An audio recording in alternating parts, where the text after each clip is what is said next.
sabemos será importante. Sim. Embaixador, o senhor me permite fazer algumas perguntas? Claro, à vontade. Só que se eu não as fizer, a redação puxa minha orelha após. Mas eu agradeço a atenção que o senhor está tendo conosco. Muito obrigado. Seu trabalho e seus colegas é muito importante nessa nova fase de Cuba e a relação Cuba-Brasil. Justamente.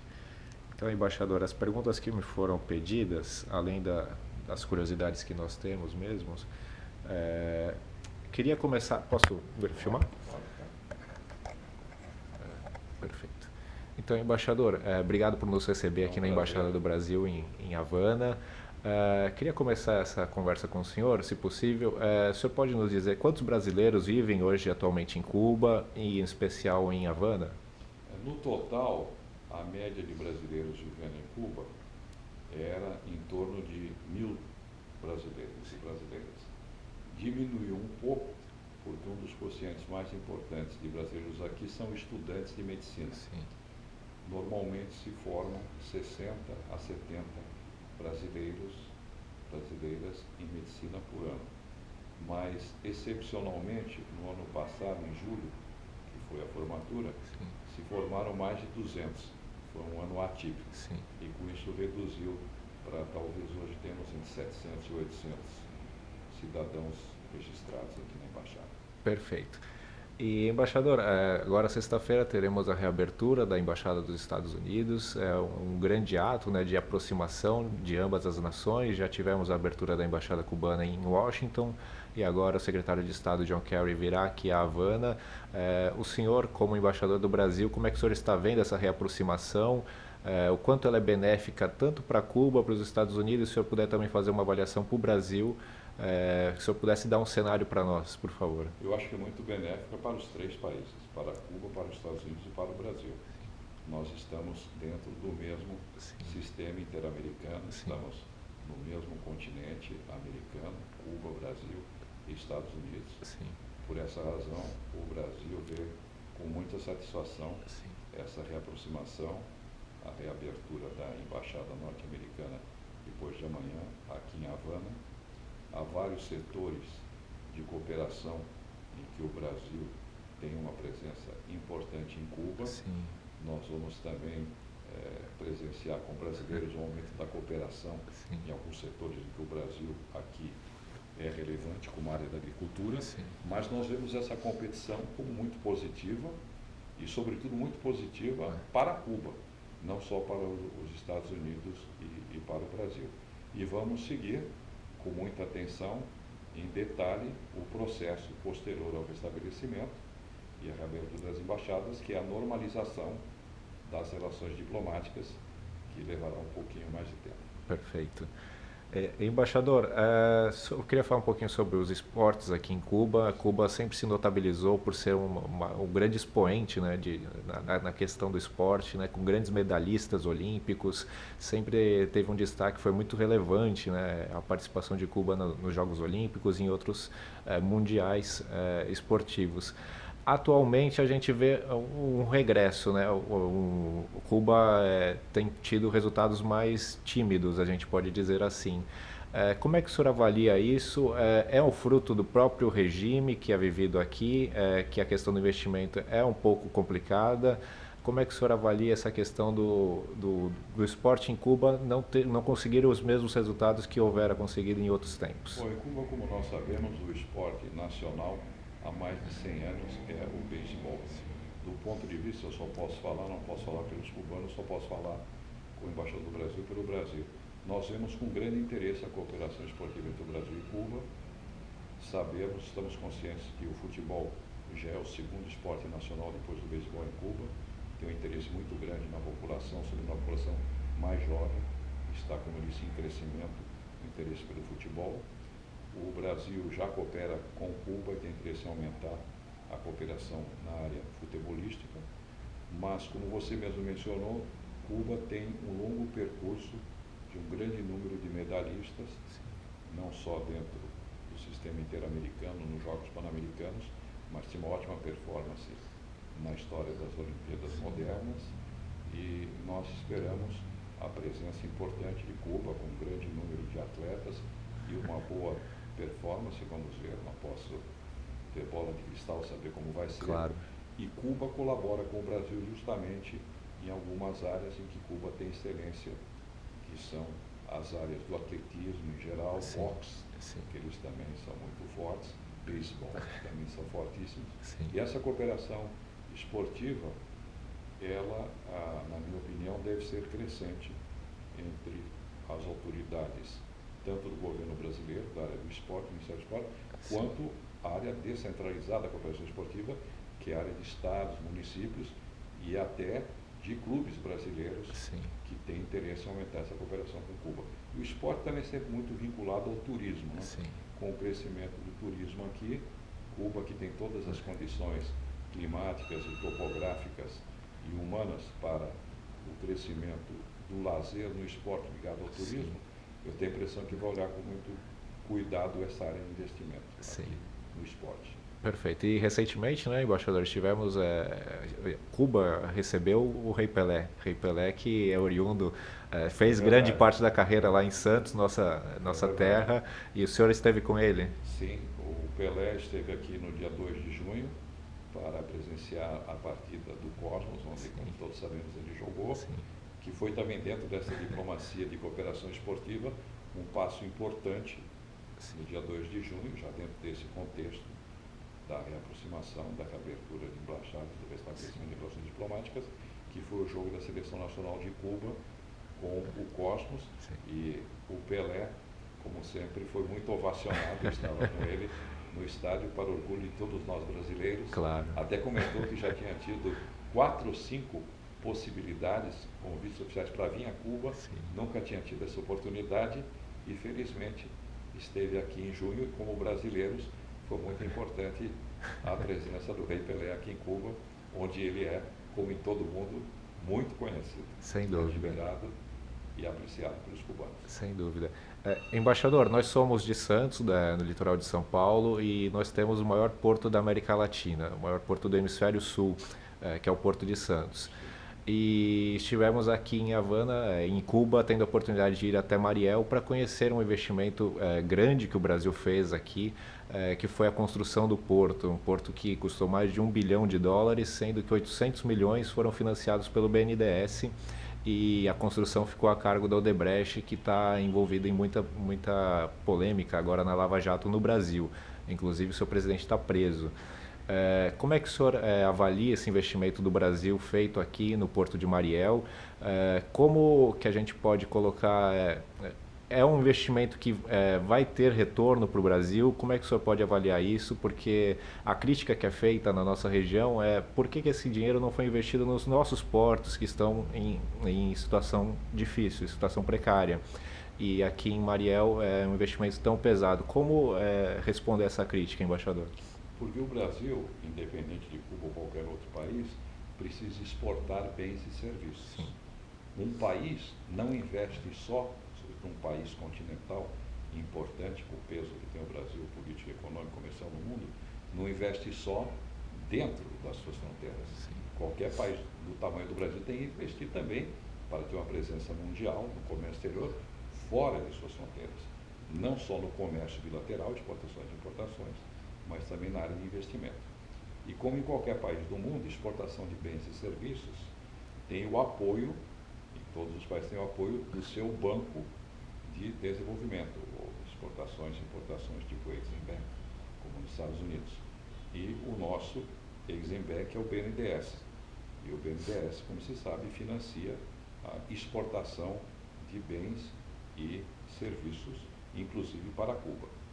Quanto especificamente à sua pergunta do Porto de Mariel, o Porto de Mariel hoje é o porto de contêineres, é o porto especializado no setor de contêineres, mais moderno, há outros evidentemente, mas é o mais novo, reinaugurado em janeiro do ano passado, do Caribe.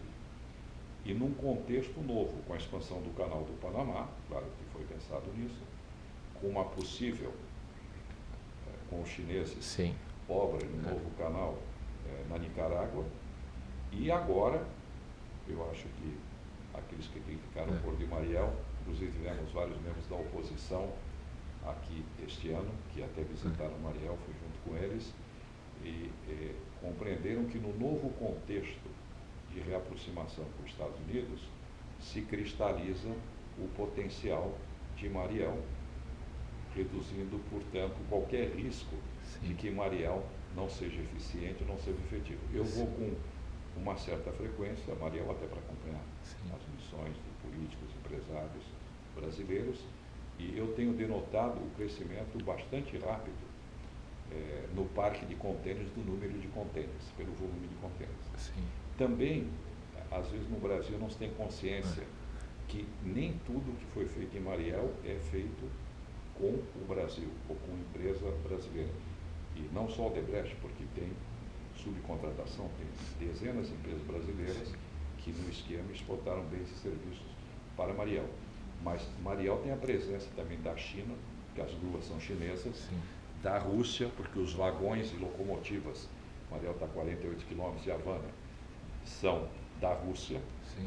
E quem administra o porto de Mariel é Singapura, é a Singapore Port Authority, porque o porto de Singapura tem uma grande experiência internacional, uma das maiores no mundo, de administração de um porto de contêineres, que é o caso de Mariel. Então, por essas razões todas que eu mencionei, eu acredito no sucesso de Mariel, que corresponde ao interesse nacional brasileiro ter essa presença aqui, porque aumenta a nossa presença numa área em que o Brasil ainda não é tão presente como na América do Sul, no nosso continente, que é o Caribe e a América Central. Então, política, economicamente, é importante para o Brasil essa presença. Perfeito, é isso, embaixador. Só para complementar, eu tive acesso a um dado da Fiesp, no qual a gente ficou até muito surpreso na própria redação, dizendo que hoje aqui em Cuba estão instaladas mais de 300 empresas brasileiras. É correto. É este o número mesmo? É isso, a Fiesp tem uma relação muito estreita com Cuba, desde que o Paulo Scaff, já há vários anos, se tornou presidente da Fiesp, inclusive esteve recentemente aqui. Vamos ter agora, no final desse ano, mais uma visita de uma missão empresarial da Fiesp. Nesses últimos anos, a Fiesp mandou várias missões empresariais aqui. Várias federações das indústrias do Brasil têm uma ligação estreita com Cuba. Até pelo tamanho e pela sua representatividade, a que mais tem é a Fiesp. E corresponde à verdade. Recentemente, em 7 de maio, esteve em São Paulo para um seminário sobre comércio Brasil-Cuba, o ministro Rodrigo Malmierca, que é o ministro dos investimentos estrangeiros e do comércio exterior de Cuba, e esse dado foi divulgado, porque aqui muitas vezes se pensa mais facilmente na presença das grandes empresas multinacionais brasileiras que estão aqui presentes, mas nós temos muitas pequenas e médias empresas, até com escritório aqui, mas que já operam há 10, 12, 13, 15 anos com Cuba. E essa presença brasileira, no novo contexto, é importante porque nós já estamos solidificados aqui na nossa presença política, econômica e comercial em Cuba nesses novos tempos. Isso é importante para o Brasil. Sim, embaixador, nós estamos gravando na quarta-feira, amanhã é aniversário de Fidel Castro. Espera-se festas aqui na ilha. Eu estive agora na Praça da Revolução, está sendo armado palcos. Como é que o senhor avalia esse tão longo período, né, do regime dos Castros aqui à frente de Cuba, né, desde a queda do Fulgêncio Batista? A gente vê inúmeras placas ao longo de toda a Havana dizendo 57 anos da Revolução. Como é que o senhor avalia esse longo regime dos Castro? O Brasil tem uma história muito antiga de relações com Cuba, de mais de 100 anos de relações diplomáticas. Quem recebeu as instruções de Itamaraty na época para vir aqui negociar o estabelecimento de relações diplomáticas foi Joaquim Nabuco, que era o embaixador do Brasil em Washington. E depois desse momento da negociação e do estabelecimento das relações, no início do século passado, o cônsul-geral em Nova York do Brasil, Xavier da Fontoura, foi designado, né, porque era a ligação, não era embaixada, o Brasil só tinha 2 embaixadas na época, Washington e Londres. Os outros eram ministros plenipotenciários, chefes de delegação. E o Brasil e toda essa região, América Central e Caribe, só tinha 2 representações, no México e Cuba. Inclusive o embaixador aqui tinha cumulatividade com vários outros países. Portanto, é uma longa relação. O Brasil teve, na época da Revolução de 56, 59, uma relação muito boa com os então revolucionários, Sim. o que redundou numa presença importante do Brasil a partir de 59 até 64, quando, durante o regime militar, foi interrompida a relação diplomática do Brasil com Cuba por 21 anos, até o final do regime militar.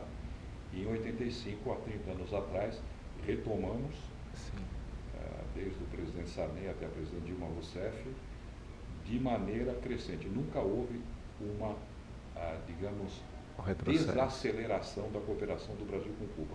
Governo a governo, no Brasil, todos os governos, claro que houve uma intensificação durante o governo do presidente Lula, que continuou com a presidente Dilma Rousseff, mas também com o presidente Fernando Henrique, o presidente Itamar Franco. Temos uma tradição de uma relação estreita com Cuba, pela importância que Cuba tem dentro das Américas e no mundo. Porque Cuba é um país pequeno, em superfície e população, comparando com nós, com o Brasil, mas tem uma grande presença internacional pela sua história, que nós respeitamos. Então, vamos prosseguir nessa parceria estreita com Cuba, porque é do interesse nacional brasileiro.